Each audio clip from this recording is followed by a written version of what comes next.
मेरे प्रिय विद्यार्थियों, पीडीएस ग्रुप ऑनलाइन में आपका स्वागत है।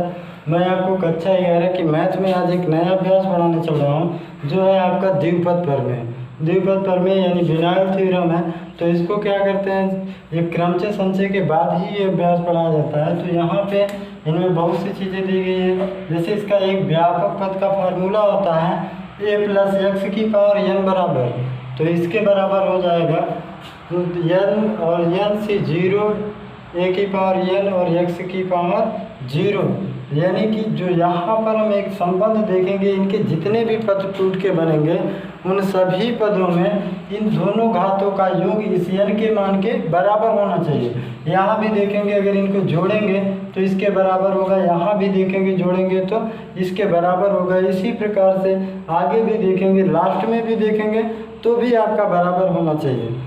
तो इनमें और एक चीज द्विपद प्रमेय में क्या होता है, दो ही पद होने चाहिए। जैसे x प्लस ए या फिर आपका x प्लस वाई। अब इसमें z नहीं जोड़ेंगे, अगर ऐसा करके निकालते हैं तो ये क्या हो जाएगा, तीन पद हो जाएगा, त्रिपद बन जाएगा। तो द्विपद पढ़ रहे हैं तो दो पद में केवल दो ही पद के जितनी चर्चा होंगे। और इसके साथ ही आपके जब ये सूत्र लगेगा किसी सवाल में तो वहाँ पर आप ध्यान देंगे NCR जरूर लगेगा। तो NCR का मतलब हो गया, जो ये NC0 दे रहा है या NC1 दे रहा है, NC2, इतनी की वैल्यू निकालने के लिए NCR का फार्मूला लगाएंगे। तो यहाँ पर हम जैसे पढ़े होंगे a प्लस बी का होल स्क्वायर या a प्लस बी का whole cube, a plus B की पावर 4, a प्लस बी की पावर 5। तो ये सारी चीज़ें जो होती है, अब यहाँ तो हमें सूत्र पता है, A square plus B square plus 2ab, ये तो पता है। ए प्लस बी के होल क्यूब के लिए भी लिख सकते हैं A cube plus B cube plus 3ab bracket में a प्लस बी। अब इसके लिए फार्मूला हम नहीं पढ़े हैं यहाँ पे, तो इसको बनाने के लिए तो बना सकते हैं, कोई प्रॉब्लम नहीं, हर चीज़ बन जाएगा। लेकिन इस सूत्रों के माध्यम से भी हम बनाएंगे। तो यहाँ पे जो ये आया, ये भी आपका सूत्र के माध्यम से बन सकता है, ये भी बन जाएगा। और ये सारे ये जितने हैं यहाँ पे सभी के सभी इस सूत्रों पर हम बना सकते हैं इनके आंसर। बाकी वैसे बनाना हो तो अभी क्या कर सकते हैं, इसकी पावर 4 है तो a प्लस बी का whole square, a plus B का होल स्क्वायर, इनमें तोड़ सकते हैं इसको। अब इसका प्रसार और कर देंगे, इसके लिए भी जानते हैं, इसके लिए भी जानते हैं। ये हो गया a square plus B square plus 2ab, और अगले ब्रैकेट में भी a square plus B square plus 2ab। अब यहाँ पे मल्टीप्लाई करा देंगे, जब गुणा करा लेंगे तो क्या आएगा ये चीज़ों के लिए, तो ये भी चीज़ें हम देख लेंगे। तो इससे पहले क्या होता है, हम उनको सॉल्व करते हैं इस सूत्रों से, क्या ये चीज़ें कैसे बनती हैं।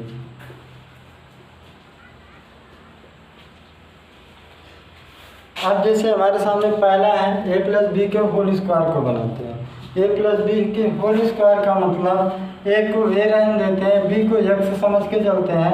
तो पहले क्या होता है, NC0, n का मतलब जो n होता है वो घात की वैल्यू होती है, और c यानी कि क्रमचय से और संचय से आपका C0 का मतलब ये हो गया a की पावर n, यानी a आपका हो गया a की पावर n का मतलब क्या होगा 2। अब b यानी x की घात 0 तो b की घात क्या होगी 0। अब ये भी ध्यान देना है कि इन दोनों की जो घात होती है यहाँ पे, इनका योग जो होना है इसके बराबर आना चाहिए, तभी सही है। अब इसके बाद क्या करते हैं, प्लस में 2c1 होगा, ये बढ़ता जाता है, और यहाँ पे ये बढ़ेगा ये घटेगा, तो a की पावर 1 होगा। अब b की पावर भी 1 जोड़ेंगे तो क्या होगा 2 के बराबर, प्लस हो जाएगा 2 और यहाँ पे a की घात 0 हो जाएगा और b की घात क्या हो जाएगी 2। ये चीज़ यहाँ भी जोड़ेंगे तो ये चीज़ हो जाएगा। अब जैसे इसके सूत्र की बात करें तो सूत्र तो बहुत लंबा है इसका, यानी जितने चाहें उतने प्रसार कर सकते हैं। तो अब ये कहाँ तक करेंगे ये भी बात होती है कि प्रसार इसका कहाँ तक होगा। अब देखना है यहाँ पे, शुरू में जब स्टार्ट करते हैं सूत्रों से लिखना तो दूसरी वैल्यू क्या होती है, दूसरी वैल्यू की घात 0 होती है, और पहली वैल्यू की घात घटती है आगे चलने पर, दूसरे की बढ़ती जाती है। तो जैसे यहाँ 2 था, फिर a की 1 हो गई, इसकी 2 हो गई 0 से, 1 हो गई 0 से, अब यहाँ a की 0 हो गई, b की 2 हो गई। जब आपका यहाँ ये जीरो हो रहा है, आगे चलकर कहीं पर पहला वाला फंक्शन अगर हमारा जीरो होने लगे तो वहीं तक करते हैं। तो जैसे बस यहाँ तक, तो जितनी घात होती है, जो यहाँ पे घात बनती है, अब कहा जाए कि इसमें पद कितने बनेंगे, जितनी घात होती है उससे आपका एक अधिक हो जाता है। अगर 2 घात है तो 3 बनेंगे, 3 घात है तो 4 पद बनेंगे। इस प्रकार से यानी पदों की संख्या बताना हो तो घातों में 1 प्लस करके चलिए। तो यहाँ पे क्या होगा 2C0।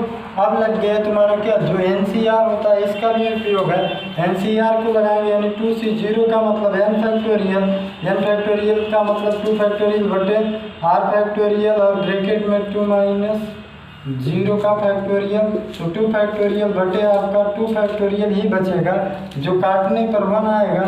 अर्थात क्या हो गया यहाँ पे 2C0 की वैल्यू किसके बराबर हो गई हमारा 1 के बराबर। तो इसका कोई मतलब नहीं, a² रहेगा और जिसकी घात 0 हो जाती है उसका मान 1 हो जाता है, तो इससे भी कोई फर्क नहीं पड़ने वाला, इससे भी नहीं पड़ने वाला, ये बचेगा।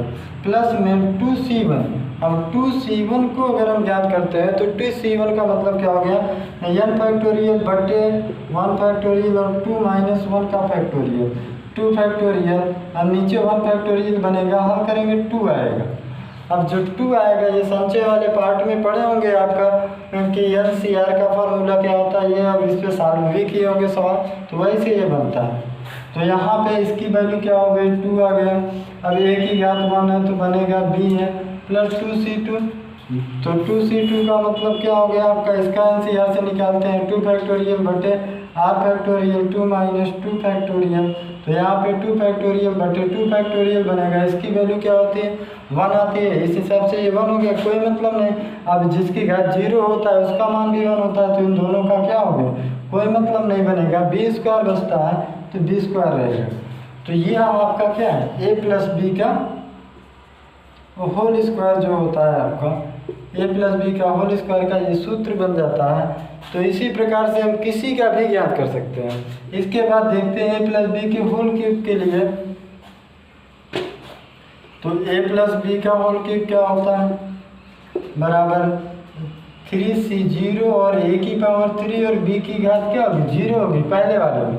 जब जैसे बढ़ेंगे वैसे ये 0 होता जाता है एक एक करके और b एक एक करके बढ़ता जाता है। 3C1 a² और b का 1 प्लस आपका 3C2 और a का क्या हो जाएगा, यहाँ पे वो 2 हुआ था, यहाँ पे 1 होगा, b की 2 घात हो जाएगी और प्लस में 3C3। जब ये बराबर हो जाए ना तो समझ जाना इसके आगे नहीं जाना। तो यहाँ पे क्या होगा a की घात 0 हो गई है, b की घात 3 होगी। अब इसको सॉल्व करते हैं। इसकी वैल्यू क्या होगी 1 के बराबर होती है और लास्ट में जब ये बराबर हो या ऊपर 3 और नीचे 0 हो, तब आपका ऊपर कोई संख्या हो नीचे 0 r की वैल्यू या n और r दोनों बराबर हो जाए तब 1 के बराबर होता है। यानी कि n बराबर r होगा तो 1 के बराबर होगा। अगर n बराबर आपका वैल्यू होगा n का कुछ और आपका r का मान 0 हो जाए तो भी क्या होता है 1 होता है। तो यही चीज़ें यहाँ पर करेंगे। इसका मान 1 हो गया, कोई मतलब नहीं, इसकी घात 3 बनेगी, b का इसको 0 है घात तो यानी 1 हो गया प्लस 3C1। अब 3C1 को समझना 3 फैक्टोरियल बट्टे 1 का फैक्टोरियल 3 माइनस 1 का फैक्टोरियल बराबर आपका 3 इंटू 2 घटाएंगे 2 फैक्टोरियल से 2 फैक्टोरियल कट गया 3 आएगा। तो इस प्रकार से क्या हो गया यहाँ पे इसकी वैल्यू 3 a² हो गया, b का मान 1 है प्लस यहाँ पे 3C2। तो 3C2 का मतलब हो गया 3 फैक्टोरियल बटे आपका 2 फैक्टोरियल ब्रैकेट में 3 माइनस 1 फैक्टोरियल। तो यहाँ भी 3 इंटू 2 फैक्टोरियल बटे 2 फैक्टोरियल ये कट गया तो क्या बना आपका 3 बनता है। इसका भी मान क्या हो गया 3। अब a होगा और b का स्क्वायर होगा प्लस इसका वैल्यू क्या हो गया 1 और a की पावर 0 का मान 1 हो गया। तो इस प्रकार से क्या हो गया b की। तो ये हमारा क्या हो गया सूत्र हो गया a प्लस बी का होल क्यूब। अब ऐसे चाहे a प्लस बी की पावर 4 में देख लेंगे, कोई दिक्कत नहीं, वो भी आ जाएगा। यहाँ देखेंगे 1 2 3 4 पद बन रहे हैं। कभी कभी तो ऐसे ही पूछ लेता है a प्लस बी की पावर अगर 26 है तो इसकी घात, इसमें पद कितना बनेंगे, तो 26 में 1 प्लस कर देना 27 बन जाता है। तो ये चीज़ें हो जाएंगी, तो एक घात से अधिक होता है। अब देखेंगे अगले को, जो हमारा हो जाएगा a प्लस बी की घात 4। तो यहाँ पे a प्लस बी की घात 4 है, तो इसका प्रसार करते हैं। अगर 1-2 बार इनको कर लोगे अपने से तो प्रसार करना अच्छे से समझ जाओगे, कोई समस्या नहीं होगा। घात 4 है, 4c 0, a की पावर 4 हो जाएगा, b की घात 0 प्लस 4c 1, और a की घात क्या होगी, अब 1 कम होगी, b की 1 बढ़ जाएगी, और प्लस में 4c 2, अभी a की घात 1 और कम होगी, यानी 3 से 2 हो गया, b का 2 हो जाएगा, प्लस 4c 3, अब a हो जाएगा, b का 3 हो जाएगा, इसका हो प्लस 4c 4, अब a का 0 हो गया, b का 4 हो गया, टोटल इस प्रकार से। तो अब यहाँ पे प्रसार कर लेते हैं, इसकी वैल्यू 1 हो गई, इसकी वैल्यू 1, यानी a की पावर 4 बनेगा। अब यहाँ जो प्रसार ज़्यादा करने को होता है वो ये NCR को लगाने में, तो 4 फैक्टोरियल 4c1 के लिए क्या होगा, 4 फैक्टोरियल बट्टे 1 फैक्टोरियल और 4 माइनस 1 फैक्टोरियल, यानी कि 4 फैक्टोरियल बटे आपका 3 फैक्टोरियल, यानी कि इनका सोल्यूशन क्या होगा, 4 आएगा। 4 आता है इनका सोल्यूशन, तो यहाँ पे क्या होगा, प्लस में 4, और आपका यहाँ पे a क्यूब b1, यानी कि a क्यूब b, प्लस यहाँ पे अगर हम करेंगे तो आगे बनेगा 4c2 के लिए, तो 4 फैक्टोरियल बटे 2 फैक्टोरियल, और ब्रैकेट में 4 माइनस 2 फैक्टोरियल, यानी 4 फैक्टोरियल 4 इंटू आपका 3 इंटू 2 फैक्टोरियल बटे आपका 2 फैक्टोरियल इंटू 2 से 2 कट गया, 2 से इसे काटेंगे तो 2 3 क्या हो गया, 6 आता है। तो यहाँ पे क्या हो गया, 6a स्क्वायर b स्क्वायर के रूप में। फिर आगे चलते हैं, अब आगे चलेंगे तो 4c3 है, तो 4 फैक्टोरियल बटे आपका 3 फैक्टोरियल, अब 4 माइनस 3 फैक्टोरियल, तो 4 इंटू 3 फैक्टोरियल बटे आपका 3 फैक्टोरियल बनेगा, ये कट गया 4 आ गया, तो अगले के लिए प्लस में 4 आपका a और b की घात क्या हो जाएगी, 3 हो जाएगी इसके लिए। अब यहाँ आएंगे तो आगे क्या हो गया, इसकी वैल्यू 1, इसकी वैल्यू 1, b की पावर 4, तो यह आपका a प्लस b की पावर 4 के लिए हो जाता है। तो इस प्रकार से आपका देखेंगे 1 2 3 4 5 पद बनेंगे, क्योंकि घात कितनी है, 4 है। तो इस प्रकार से कोई भी होगा द्विपद प्रमेय का प्रसार सूत्र है तो प्रसार कर सकते हैं।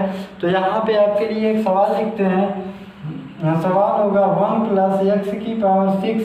तो इस सवाल को आपको सॉल्व करना होगा। अगर इस प्रसार में कोई समस्या हो या NCR के सूत्र से इनकी वैल्यू निकालने में समस्या हो तो आप पूछ सकते हैं, बाकी इस पर चर्चा करेंगे अगले वीडियो में। अगर कोई समस्या हो तो आप हमारे व्हाट्सएप नंबर पे पूछ सकते हैं। व्हाट्सएप नंबर है हमारा 81 27 14 84 33। तो आज के वीडियो में बस इतना ही, धन्यवाद।